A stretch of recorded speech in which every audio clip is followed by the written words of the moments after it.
Sebab macam saya lah, bila you kata kelas free apa semua, saya rasa, ya Allah syukur. Itu.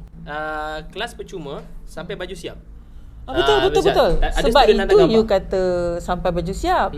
Jadi saya rasa takut macam ya ke tidak, sebab saya dah kena banyak kali. Kena banyak kali? Kelas menjahit ke kelas lain? Dia daftarkan kita online, lepas tu dia tunjuk je video, lepas tu kejap lagi dia ulang balik video yang sama. Saya kata saya nak pergi tengok sampai habis. Macam you boleh tunjuk sampai habis kan. Tapi kebetulan masa saya follow tu you kata ada online free. Kata kita ikutlah. Itulah cara. Kadang orang tanya juga macam mana jawab terbang sustain kan daripada 2017. Cikgu macam mana sustain kan? Saya kira itulah, kira boleh Allah bagi rezeki. Mungkin lah.